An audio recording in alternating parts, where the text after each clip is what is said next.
Hey friends, welcome back. Let's discuss about cricket post COVID.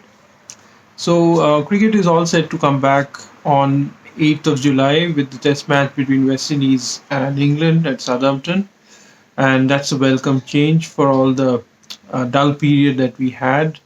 Last 3 4 months we had no cricket at all, and the IPL was not played, and there was a full stop to any cricket activity across the world. So it's great news that cricket is actually resuming with the test match between West Indies and England.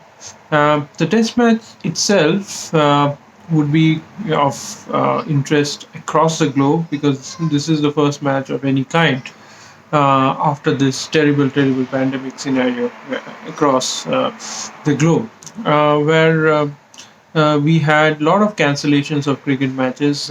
We saw the India South Africa series get cancelled. We saw the Australia New Zealand series get cancelled midway. And even the IPL, the marquee event, was also cancelled. So now we're seeing some sort of resumption with this test match. However, people or rather the players would be very skeptical of how to approach this test match because of the change in rules where now the saliva has been banned, and the players can't use the saliva on the ball, and therefore it makes it difficult to actually maintain the shine of the cricket ball on one side over a period of time. And I think the bowlers are going to suffer a lot because of that change in rule, and you really can't blame the authorities for that because the change was necessitated because of the COVID 19 scenario where the infection rate uh, uh, could could come into the picture. I mean, because in case some sort of infection were to spread while the cricket match was on, it would have been disastrous. But the good thing is also that you have now COVID substitutions in place in test matches. It's not there in ODIs or T20s, but since we are talking about test matches now, we'll see COVID-19 substitutions, which again is an interesting concept, and we'll see how it works out as the test match gets along. So the players otherwise would be quite keen to line up and actually show their prowess over the next 5 days in the test match. I think we'll see England actually start as favorites because they're playing at their home ground and they have a pretty good test team in their home conditions. If you look at the team, they do struggle in the opening slot, and they don't have any form of stability there. Rory Burns has done relatively okay. I mean, relatively fine, but hasn't really stabilized himself yet. I mean, there have been quite a few failures, especially in the West Indies. I mean, so it's still a bit of a question mark on him, but probably in the last few knocks he's quite redeemed himself, and he deserves another chance certainly. But after Alistair Cook has retired, I think England is still yet to firm up on the opening slot. But they do have a very strong middle order. I mean, although Joe Root would be missing, but they still have Ben Stokes, who is a terrific batsman at number 5, and they do have uh, Butler as well. I mean, Butler would be keen to prove his skeptics wrong after not performing that great in the last year or so in the test matches. Especially his failures against India was quite glaring, although he did play a critical knock in the last test match. But then overall, I think he would be quite disappointed with how he came up against stronger teams last year in test matches.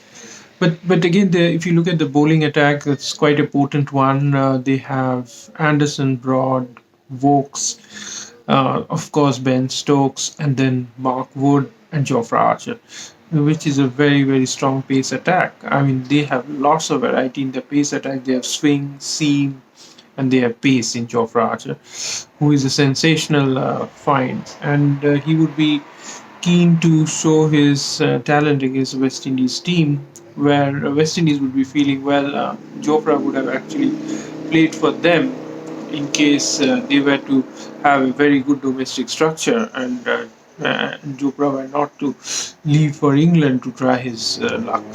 So good for England, bad for West Indies. But when we look at the West Indies team, they are no pushovers, certainly, because they have a very good batting lineup, in my view, because they have Shai Hope, who is a terrific young batsman. Shai Hope has done really well in the limited opportunities that he got last year in the test matches, and he's very promising as well. So you ask anyone in world cricket, I think after Virat Kohli, I think Shai Hope has the best cover drive amongst international batsmen. So he is really promising. Look forward to watching him play. The other person whom I'm really looking forward to watch is Cornwall. I think he is a real find for West Indies because if you look at his physique and the way he carries himself on the field, he probably looks as one of the most unfit players around. And he probably doesn't deserve a chance in the international cricket purely based on his fitness levels. But if you look at his skill sets, I mean, the kind of performances he has given in the limited test matches that he has appeared in, it has been quite good. I mean, his bowling is quite a deceptive one. I mean, you really can't line him up, and you have to look at him carefully. And also, you if you tend to take him easily, then there's every chance you get out to him. So he is one real find for West Indies, and really one would be looking forward to see how he performs in the upcoming Test matches. And I'm really keen on watching him perform in the current Test match in Southampton, where if you look at the recent history in Southampton, Moeen Ali, who has really performed well in that ground and has taken a lot of wickets against India.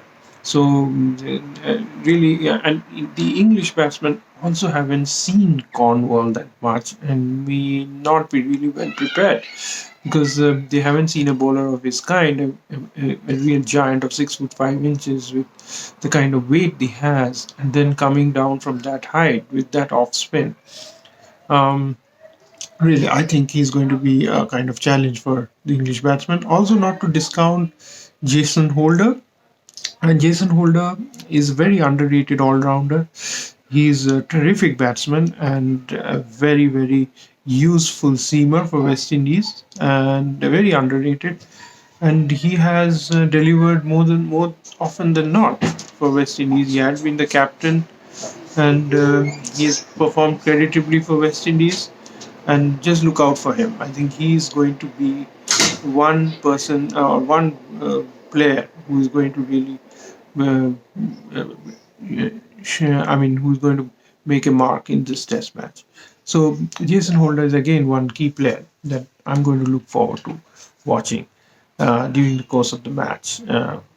And of course, they have a pretty decent pace attack. Kemar Roach has performed well in whatever chances he's got. And I feel that his best is still yet to come. And watch out for him. I mean, he may not look the most threatening of the fast bowlers, but he has a very good line and he's very sharp. And if you take him lightly, there's every chance that he may just get a bucket full of wickets. So that's another player to watch out for in the West Indies team. Um the West Indies team cannot be taken lightly because in the last tour in England, they had won convincingly in Headingley, and the team had performed quite creditably with Shai Hope really performing the best, and he was the man of the match, if I'm not wrong. And winning a Test match in England is by itself a difficult ask, and ask the Indian team who has just won two Test matches in the last three tours. So that's there's something that tells how difficult it is to win a series or even win a test match in England, and not many teams have done it creditably. The Pakistan team surprisingly has performed quite well in England, and they are due to tour next, and they're already there, I believe, and the team has more than 20 members now practicing in England, and they expect to put up a strong challenge to the English side, and they would look at this tour as a kind of redeeming tour, or somewhere down the line they would also like to challenge the superiority of the Indian cricket team, who would obviously um, have had toured England now three times unsuccessfully and have lost badly.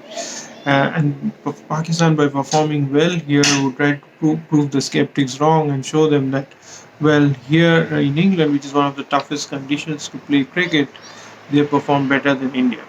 So look out for them. And for them, I think it's going to be a really tough challenge. Well, because of the conditions in England, which tend to favor the seamers more nowadays. And honestly speaking, Pakistan hasn't played the toughest of conditions in UK. Whenever they've come, they played in placid conditions or great batting conditions in Oval, or maybe somewhere in the north, but they really haven't been tested that much. But now they're going to be tested because England has a very potent pace attack.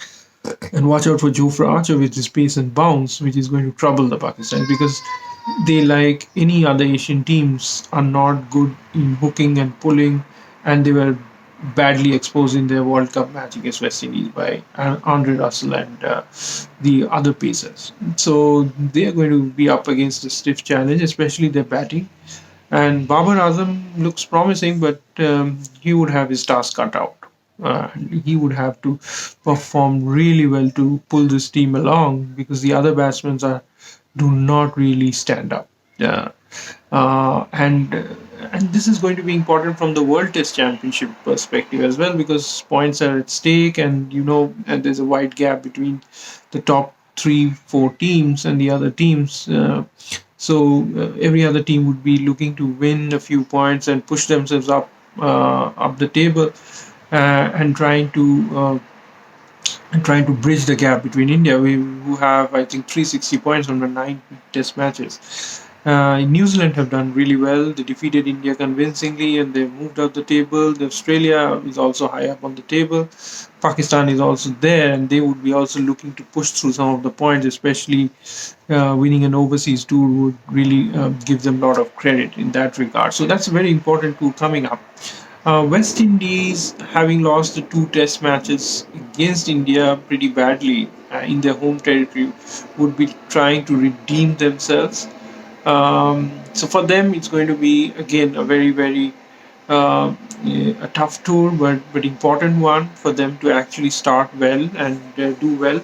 Um, so it's all interesting cricket coming up in England. And then we'll also look forward to how India is going to perform after a period of time.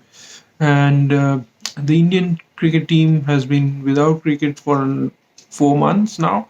And that's the longest period I can think of in the last maybe 20 years, 20 or 25 years, where the team has not been involved in a cricket for this long, because the Indian team probably plays the maximum cricket across the globe, and they are busy playing cricket. Even in the months of June, July, they're playing cricket in Sri Lanka, or maybe having a tour of England, or having a tour of some Asian country or some tournament. But there's some cricket somewhere, or the IPL happens in April, May, so they have a busy schedule all around. But luckily now, I think it's a blessing in disguise that they didn't have cricket for this long. I think players like Kohli and Bumrah, who are the best players in the world in their respective fields, got the desired rest, as well as Ishan Sharma, somebody like Ishan Sharma who badly needed rest after a grueling tour in New Zealand, where he again injured himself. So I think that's good for Indian cricket, because the players are overworked. They have been playing cricket all around for the last 10 years, and and they have reached their peak. Some of the players like Ishan Sharma, Umesh Yadav have reached their peak, and even Shami, they've overbowled, they've been overburdened, and they badly needed this rest. And how welcome this rest was. I think this is going to be very, very critical in terms of the new schedule that's going to come up. And I think this would help India in the long run. I don't think we need to play cricket that much. We need to organize our schedule much better, and we haven't done that. And really, we haven't prioritized the way we should be playing our cricket. We have been always looking after more or rather going after more tools and going after more money. But somewhere down the line, we missed the point that the players need that much of rest. They would require that much of recouping, re-energizing themselves, and really bringing back their best. And unless and until you give the players that break, it's very difficult to expect them to perform at their optimum best most of the times. So I think that's a very, very important point, that the players got the rest, albeit that they had to sacrifice cricket for some time. Now, looking forward, I mean, what's really going to change in Indian cricket team, or how it's going to shape up? So, one or two things that I feel are going to are going to be critical from the Indian Test team perspective is that we really need to sort out our opening combination, as well as the number five and the number six scenario. I mean, we really need to decide how long we are going to continue with playing a combination of Mayank Agarwal and Prithvi Shaw, and when do we think that we need to bring in KL Rahul into the picture? It's true that Rahul didn't have the desired success that he would have envisaged in his initial period, and he really performed badly in England. Let's be honest about it. I think one knock in Oval didn't really turn the fortunes for him. I mean, the fact is that he didn't have a great tour of England, and he could have performed much better. A lot was expected of him, and it was disappointing that he really didn't come to terms with the swing and the pace of the English wickets, as well as even in South Africa. I mean, where a lot was expected of him, but he disappointed. So two very disappointing tours for him, and really, an Indian team was looking forward to that, because these tours would have really defined the Indian cricket, or would have changed the way Indian cricket was. But unfortunately, although we fought hard in both the tours, we ended up losing, and losing badly. I mean, 2-1 and 4-1. A lot of people may argue do not reflect the correct scoreline, but the fact of the matter is that we did not perform creditably. And there were a lot of areas where we fell short, especially if you look at how we looked at filling in the all-rounder spot. And we got in Hardik Pandya. Lot was expected of him, but he didn't live up to the expectations, or live up to his name. And strategy wise, I wouldn't really blame. I mean, lot was strategized, especially one liked the concept that they were looking at a pure all rounder, and they had started this thinking way back from the Sri Lankan tour, where we lost the first test when we were on top, and then we came back and won the next two, and eventually won the series 2-1, which was very creditable. And there you found this thinking of Virat Kohli really taking shape, where he changed the way we were looking at overseas tour by really getting in an all-rounder at number six, rather than playing a pure batsman like like what VVS Lakshman used to do for a long period, play at number six.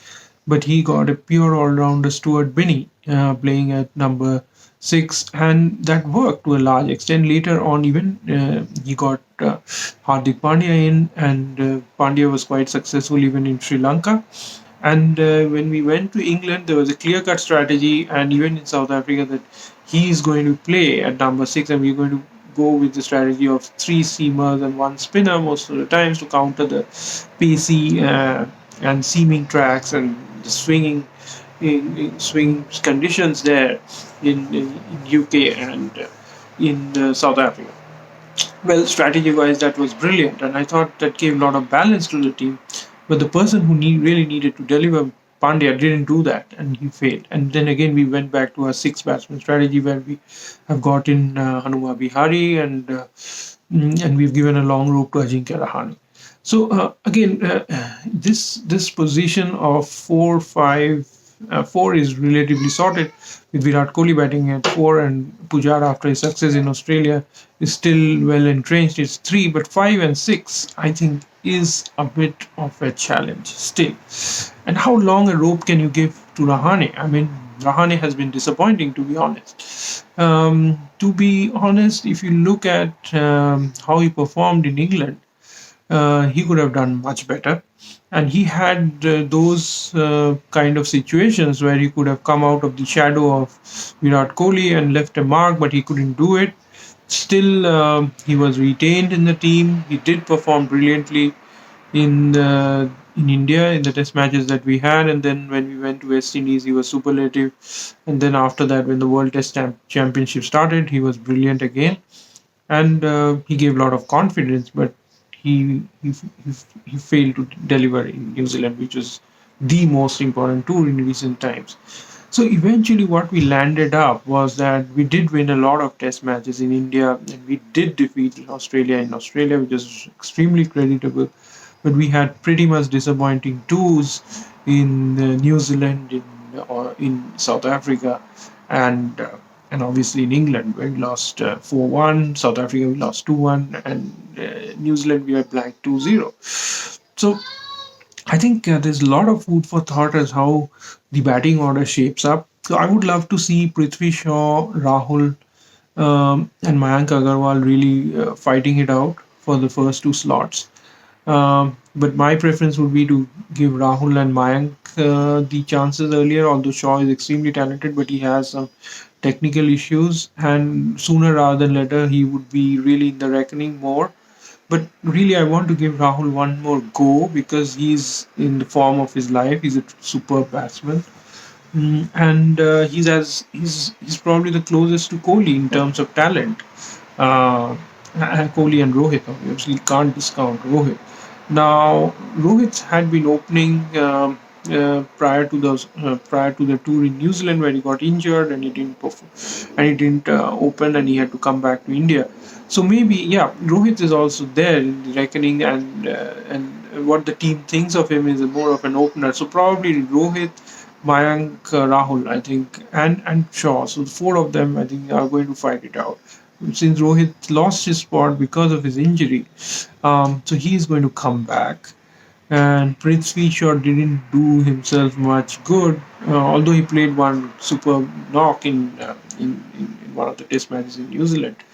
But I see and Mayank really fighting hard. So I think Rohit Mayank would start, but Rahul and Prithvi are going to really push hard over the season to both of them. And really, I don't see Rohit failing much if the test matches were to happen in India. But real challenge would be how he performs in Australia. Um, between four of them, I think three would certainly go to Australia. And Mayank, since he performed brilliantly last time in Australia, so it's quite likely that it's going to be Mayank, Rohit, and Rahul. And even Shaw may be there as an outside contender. So it would be interesting to see how it works out. Pujara and Kohli straight away come into the team. Number 5, I don't think Rahane should be there. I think straight away you should go for Shubman Gill. He's very promising, and it's high time you need to really play him. Although it would be interesting to see how he adapts to the bounce in Australia and play seamers like Stark and Cummings, who are going to come after him in a very hard way. But he has all the talent.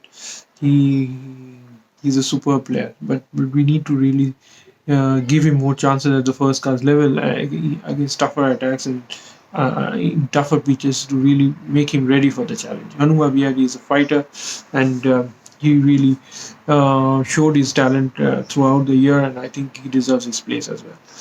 So I'm pretty much sure like. these four players, which I said in the earlier part, Pujara, Rohit, uh, Rohit, Kohli, Shaw, Mayank, uh, and then obviously Vihari, Gill are going to be there as the batting unit.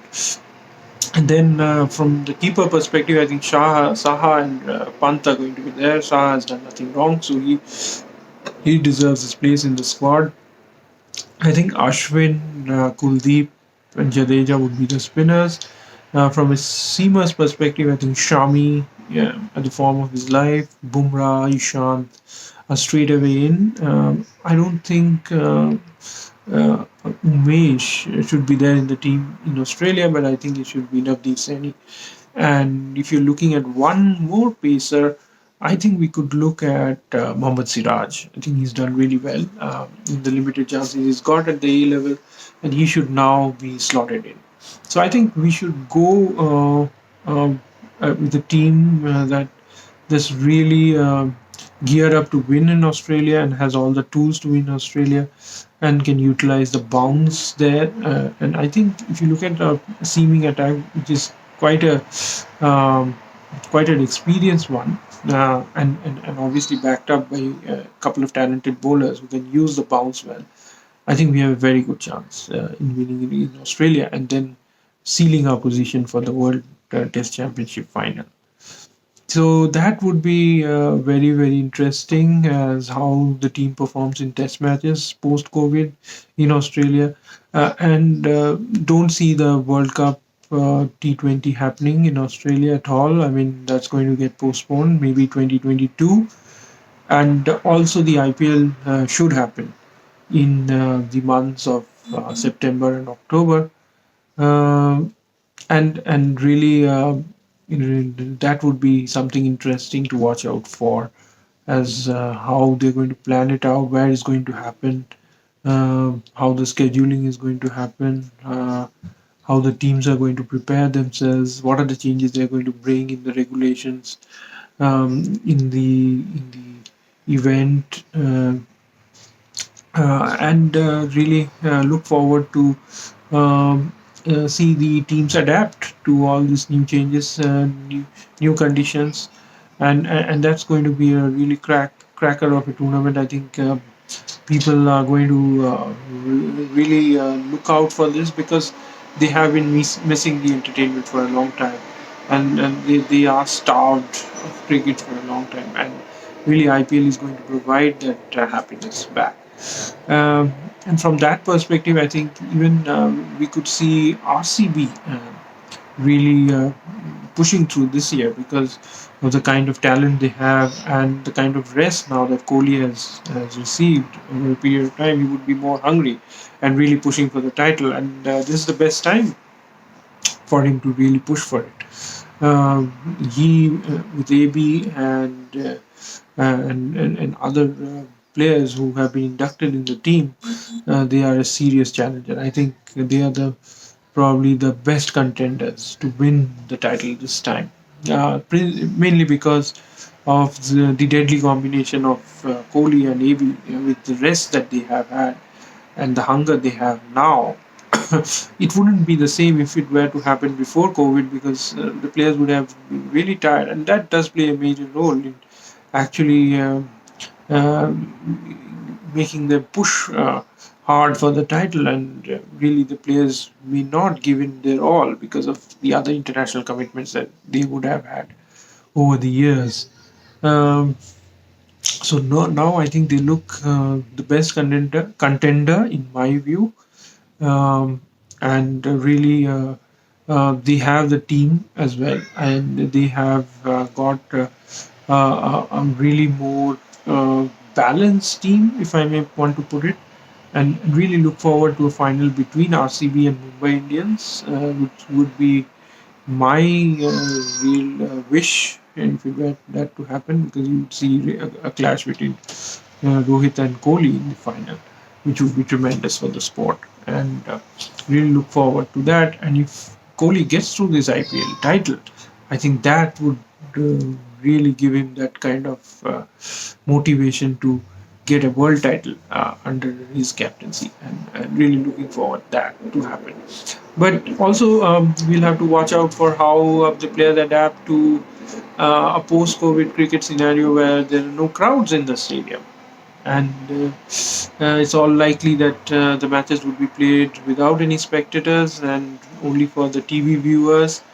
So that would be very interesting, and how motivated the players would be to give their best in these scenarios without really compromising on their skill sets, and that really could be challenging under a lot of circumstances, because people like Kohli, who are highly motivated by the crowd, or they feel the adrenaline push coming through the crowd, may look a little downbeat, if I may say that, and may not really look that energized.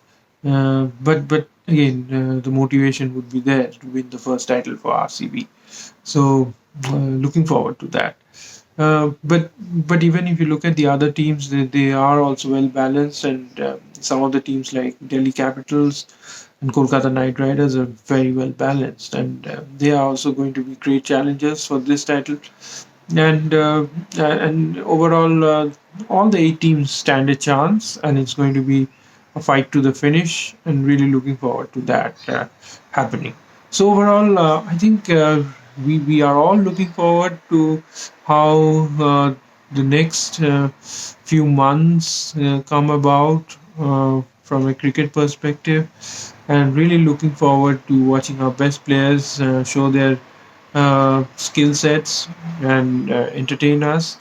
And really, it would be interesting to see how they adapt to this changing scenario. So, thank you guys. Thank you for watching my vlog.